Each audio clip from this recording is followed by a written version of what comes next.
ராக்கி படம் பார்த்துட்டு வரேன். உண்மையா சொல்றேன், இந்த படத்தை நான் இந்த அளவுக்கு எக்ஸ்பெக்ட் பண்ணவே இல்லை.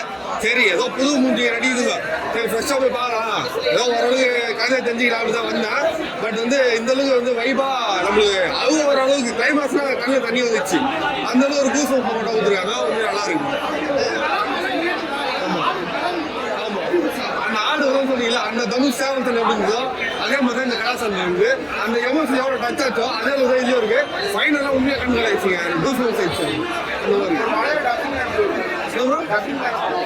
டப்பிங் இல்லை ப்ரோ, அது உண்மையா ஸ்லாங்ல வந்துச்சு. தமிழ் மதுரை தமிழ் பேசுற மாதிரி அதெல்லாம் வருது. அதெல்லாம் இந்த குறையுமே இல்லை, கரெக்டாக பண்ணிடுறாங்க. நம்ம ஊர்ல படம் வர மாதிரி தான். இன்னும் ஊரெல்லாம் வச்சுக்கோ, இங்க சிட்டியை விட ஊர்ல வச்சுக்கோ. எனக்கு சும்மா வராது. இந்த அளவு டாப் 2 படம் மட்டும் தான் இந்த ஃபைனல் வந்தது. அது நல்லா இருக்கு. நான் கூட அந்த அளவுக்கு இருக்கான்னு நினைச்சேன். உண்மையிலேயே இது இப்போ வர ரீசன்ட் மொக்க படத்துல இது ஒரு பெஸ்ட் படம். சாங்ஸ் நார்மல் தான், சாங்ஸ் ரொம்ப இல்லை, லவ் சாங் தான் வருது. பட் அந்த ஆடு கம்பேக்லாம் ஒரு சாங் கொடுத்துருப்பாங்க பாருங்க, வேற மாதிரி சூப்பராக இருக்கும். அதெல்லாம் ரியாலிட்டியா இருக்கு ப்ரோ. ஊர்ல நம்ம பக்கத்துல இருந்து பார்த்தா இருக்கும். அதனால கேமரா அங்கே வச்சுக்கிறாங்க. அந்த கேமரா ரொம்ப முக்கியம். இப்போ நீங்களா எடுக்கிறீங்களா அந்த மாதிரி அந்த சண்டே வந்து கவர் பண்றது ரொம்ப முக்கியம். சூப்பராக பண்ணிடுறாங்க, எல்லாம் டேரக்டா பண்ணிடுறாங்க. சூப்பராக இருக்கும், எமோஷனாக வரணும், அது அதுவும் வரணும்ல, ஃபீலிங்காக இருக்கணும்ன்றாங்களா, அதை நல்லா காட்டியிருந்தாங்க. சூப்பராக இருக்கும். ஆடியோ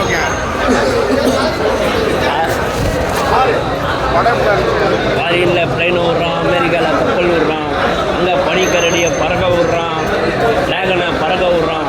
இங்கே தான் இன்னும் ஆடு மாடு கோழியை வச்சு சண்டையை மூட்டி விட்றான். கேட்டால் உலகத்தரமான சினிமா தமிழ்நாட்டிலேருந்து போகுது, உலகத்தரமான சினிமான்றான். இன்னும் நீங்கள் உள்ளூரில் ஆடை முட்டை வச்சு கோழி கூட சண்டை போட்டு மாட்டு சண்டை காலை இன்னும் 4-5 படம் வேறு வரப்போகுது. கேட்டால் அது உலகத்தரமான சினிமான்றான். யாருக்கு அதில் பூவை சுத்தத்துக்கு பண்ணுறீங்களோ தெரியல. ஆனால் படம் ஒன் டைம் வாட்சபிள் தான். 2 ஐட்டம் சாங்கு, அதுக்கு ஒன்றா திருப்தியாக காசு கொடுத்துட்டு வரலாம். ரொம்ப ஸ்டைல்ட்டு ஒரு ஃபைட்டு வச்சுக்கிறான், நெருக்குன்னு இருக்குது, சூப்பராக இருக்குது அந்த ஃபைட்டு. என்ன இன்ட்ரோல் பாக்ஸில் கொஞ்சம் வலிச்சுட்டான், அது ஒன்று பரவாயில்ல. கிளைமேக்ஸில் அப்படி ஈத்துட்டான். இந்த 2 கட்டிக்கு மட்டும் நல்லா இருந்தால் இன்னும் சூப்பராக வந்திருக்கும். படம் வாட்சபிள் தான். ஆடுகளம் மாதிரி வராது, ஏன்னா அது வெற்றிமாறன் அண்ணன். இதுவும் களம் தான், களம் ஆடுற களம் தான். இது ஆடு வச்சு களம் வைக்கிறதுனால இது ஆடுகளம்னு எடுத்துக்கலாம். ஆனால் ஆடுகளத்தில் கோழி வச்சு களம்னால அது கோழி களம்னு பேர் வைக்க முடியாது. அதனால அதை சொல்ல வரேன். இந்த படத்தில் வந்து மியூசிக் எமோஷனல் ஒர்க்காக இருக்குன்னு சொன்னாங்க. அது ஒரு கஷ்டமாக இருந்தது. சரியான சீனில் நான் ஜிவி பிரகாஷை மிஸ் பண்ணேன். சரியான சீன், எல்லாமே ஃப்ரேம்லாம் நறுக்குன்னு வச்சுருக்காங்க. அந்த இடத்துல அனிருத்தை மிஸ் பண்ணேன். சரியான சீனில். ஆனால் மியூசிக் நல்லா போட்டிருக்காரு. பட் அவங்கள கொடுத்துருந்தா அந்த படம் இன்னும் ஐபி ஏற்றிருக்கணும். காஸ்டல் குரூவெல்லாம் ஏற்றி நல்ல ஒரு பெரிய 2 ஹீரோவை வச்சுருந்தோம்னா படம் பிச்சின்னு போய் பிளாக் பஸ்டர் ஆகிருக்குமே அப்படின்ற ஒர்த்தே டேரக்டருக்கு அந்த கட்ஸ் இருக்குது. நடிகரும் நல்லா பண்ணியிருக்கிறாங்க. பட்டு இன்னும் ஹெவியாக கொடுத்துருக்கலாம் பைசா அப்படின்ற மாதிரி. இல்லை சொல்லுவாங்க, ஆனால் அந்த ஐட்டம் சாங் தான் 2 வச்சுருக்காங்க, அது நல்லா இருந்துச்சு. ஐட்டங்களும் நல்லா இருந்துச்சு. அதாவது 1980 கெடாவை மறந்த கெடாவை வச்சு இன்னைக்கு 2020 கிட்டத்தட்ட ஒரு 200 வருஷம் கழிச்சு இந்த படத்தை வந்து 206 வருஷம் கழிச்சு இந்த படத்தை வந்து வெளியே கொண்டு வந்திருக்காங்க. கண்டிப்பாக மதுரைனா நமக்கு கேப்டன் ஞாபகம் வரும். அதுக்கப்புறம் வந்து மதுரையில் உள்ள ஆம்பளைங்களோட வீரன் ஞாபகம் வரும். அந்த வீரம் விளைஞ்ச மண்ணில் ஒரு கெடா சண்டையை வச்சு நம்ம கிட்ட மறைச்சு புட்டானுவா. இத்தனை வருஷமா மறைச்சு புட்டானுவா. நானும் சின்ன வயசுல பார்த்துருக்கேன், எங்க சேலத்து சைடு பார்த்துருக்கேன். ஆனா அதுக்கப்புறம் நானே கிட்டத்தட்ட இன்னைக்கு கிளவி ஆகிற வயசுல இப்பதான் வந்து இந்த படத்துல பார்க்குறேன். ஓகேவா? அது மாதிரி நான் சின்ன குழந்தையில பார்த்த இந்த விளையாட்டை, இந்த மாதிரி வீரமான விளையாட்டெல்லாம் நம்ம அழிச்சு போன விளையாட்டெல்லாம் படமாக எடுத்தேன். அது என்னது பிரகா பாலா ஐயா, உனக்கு ரொம்ப நன்றியா.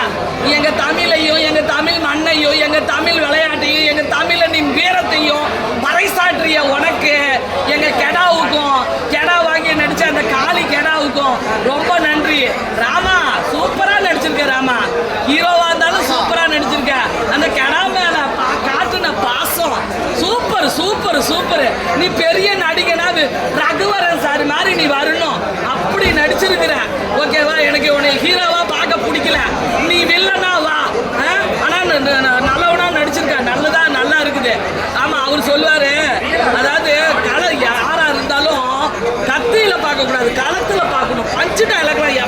தானே எழுதுனீங்க. சூப்பரா இருக்குடா, சூப்பரா இருக்கு. வயசு அதிகமா இருந்தா மன்னிச்சுக்கோங்க, சரி வயசு கம்மியா இருந்தா மன்னிச்சுக்கோங்க, அதிகமா இருந்தா மன்னிச்சுக்கோங்க, கம்மியா இருந்தா விட்டுருங்க. ஓகேவா? படம் சூப்பரா இருக்கு. இனி இந்த மாதிரி படங்கள்லாம் அடுத்த ஜல்லிக்கட்டு நம்ம டிவியில வர்றப்ப இந்த கெடா சண்டையை விட்டு காட்டணும். அப்பதான் தமிழக அரசை நான் விடுவேன், இல்லைன்னா தமிழக அரசுக்கு நாங்க போராடுவோம். ஜல்லிக்கட்டுக்கு ஒரு துள்ளிக்கிட்டு நின்ன மாதிரி கெடாவுக்கு வந்து நிற்போம். எங்க ஜாக்கியை திருப்பி கொடுங்க. தமிழ்நாட்டில் ஜாக்கியும் வாழணும், கெடாவும் வாழணும், மாடு வாழணும். வாய் மட்டும் இருந்தால் மொழி பேசும் தெய்வம் சத்தியமியே தரும தாயே. எங்க புரட்சி தலைவர் பாடின பாட்டுக்கு அந்த கெடா நடிச்ச நடிப்புக்கு இந்த தமிழகமே பாராட்டுது.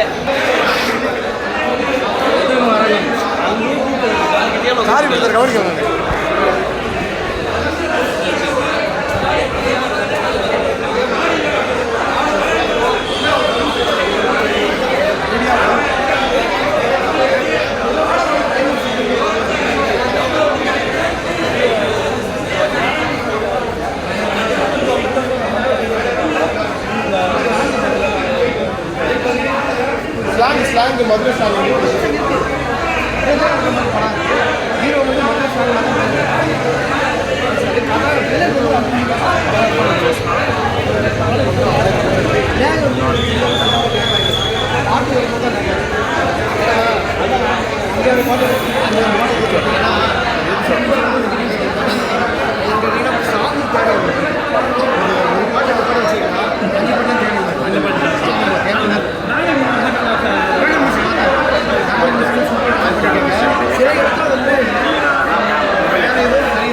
கேமரா காந்துச்சு மொபைல்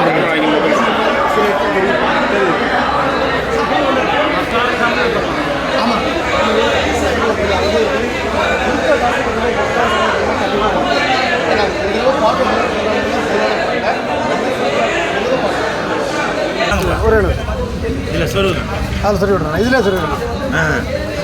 நீங்கள் இதில் சொருகு போகிறீங்க சரியா? கொஞ்சம் பேக் படா அப்படி யாரும் பிடிக்க போர்டு வச்சுக்கலாமா? போடு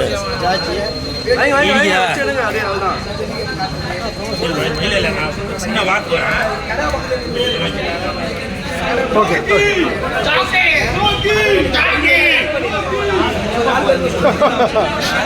நல்லா கம்முன்றேன். Jackie Jackie Jackie Jackie distance Jackie Jackie Jackie மழை பின்னாடி மழை பெய்யுது ஸோ வலைய போயிடும்.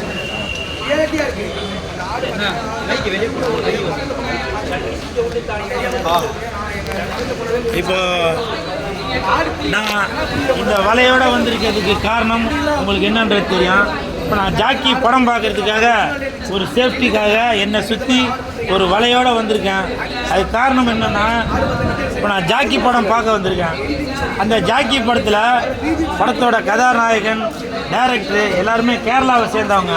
இப்போ 10 நாளாக கேரளாவில் ஒரு இஷ்யூ நடந்துட்டுருக்கு. அது உங்களுக்கே தெரிஞ்சிருக்கும். என்னென்னா, பஸ்ஸில் போகும்போது ஒருத்தர் தெரியாமல் ஒரு பொண்ணு மேலே கைப்பற்றுச்சு. அந்த பொண்ணு வீடியோ எடுத்து அந்த வீடியோவை போட்டு கடைசியில் அந்த நண்பர் அவர் உயிர் இழந்துட்டார், தன்னோட உயிரை மாய்த்து கொண்டார்.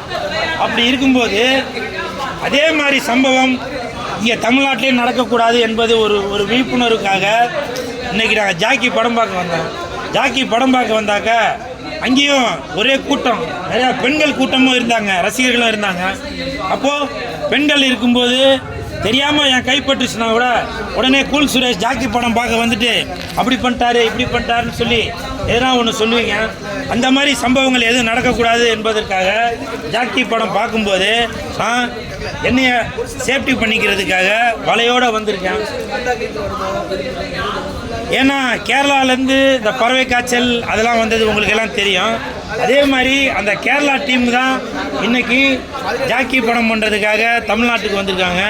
ஸோ அந்த கேரளா சம்பவம், அந்த பஸ்ஸில் நடந்த சம்பவம் மாதிரி தமிழ்நாட்டிலையும் எதுவும் நடக்கக்கூடாது என்பதற்காக ஒரு விழிப்புணர்வுக்காக கூல் சுரேஷ் ஜாக்கி படம் பார்க்கும்போது ஒரு சேஃப்டியோடு தான் வந்திருக்கேன். அதே மாதிரி இந்த ஜாக்கி படத்தில் கதாநாயகனாக நடித்துள்ள கேரளாவை சேர்ந்த அந்த கதாநாயகன் யுவன் கிருஷ்ணன் அவர் 10 பொருத்தமும் பக்காவாக இருக்கிறாரு. அதனால தான் மலையாள நடிகர்களுக்கு தான் நேஷ்னல் அவார்டெல்லாம் வாங்கிட்டு போகிறாங்கன்னு நினைக்கிறேன். அப்படி எல்லா அவார்டுமே வாங்கக்கூடிய தகுதி உள்ள அந்த கதாநாயகன் யுவன் கிருஷ்ணன் அவர்களுக்கு என் மனமார்ந்த வாழ்த்துக்கள். அதே மாதிரி படத்தோட வில்லன் ரித்தன் கிருஷ்ணா அவர்களுக்கும் மனமார்ந்த வாழ்த்துக்கள். அதாவது வில்லனா நான் நடிக்கிறோம் அப்படின்னு மட்டும் இல்லாமல் பர்ஃபார்மன்ஸும் பண்ணணும். அதற்கு ஒரு முன்னுதாரணமாக இருப்பவர் தான் இந்த ரித்தன் கிருஷ்ணா. படத்தோட இயக்குனர்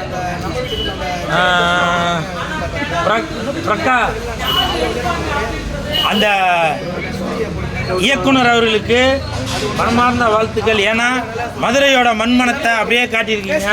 எனக்கு தெரிஞ்சு எப்படியும் ஒரு 1.5-2 வருஷமாக மதுரையிலே இருந்து மதுரையோட பாஷைலாம் எப்படி பேசுவாங்க, அவங்களோட ஸ்லாங் என்ன, அவங்களோட மேனரிசம் என்ன, எல்லாமே நீங்கள் வந்து பக்காவாக பிளான் பண்ணி இந்த படத்தை ஜாக்கி படத்தை கொடுத்துருக்கீங்க. உங்களுக்கு என் மனமார்ந்த வாழ்த்துக்கள். கேமரா ஒர்க்கு படத்துக்கு மிகப்பெரிய பலம். விஜயகுமார் சார், நீங்கள் சின்ன கேமராமேனா பெரிய கேமராமேனான்னு தெரியாது, ஆனால் உங்களுடைய ஒர்க்கு இதில் பக்காவாக இருக்குது. அப்புறம் என்னுடைய மாமா பொண்ணு அத்தை பொண்ணு அப்படின்னு சொல்கிற மாதிரி கதாநாயகி அம்மு அபிராமி அவர்கள் அந்த கண்ணு அப்படியே சும்மா பேசுது. நான் பார்க்கும்போது நானே அப்படியே ஸ்க்ரீன் கிட்ட போய் நான் ஐ லவ் யூ சொல்லிடலாமா அப்படின்னு சொல்கிற அளவுக்கு இந்த படம் இருக்குது. ஸோ இந்த படம் ஜாக்கி படத்தை தியேட்டரில் வந்து பாருங்கள், கண்டிப்பாக என்ஜாய் பண்ணுவீங்க. படம் பார்க்கும்போது அது என்னப்பா தனுஷ் நடிச்ச படம் ஆடுகளம். அந்த ஆடுகளம் 5 தடவை பார்த்தா எப்படி இருக்கும், அந்த மாதிரி ஒரு பரபரன்னு இருக்குது. மியூசிக் நல்லா சூப்பராக இருக்குது. படத்தை பாருங்கள், நீங்கள் எல்லாம் என்ஜாய் பண்ணுவீங்க. சரிங்களா? நன்றி.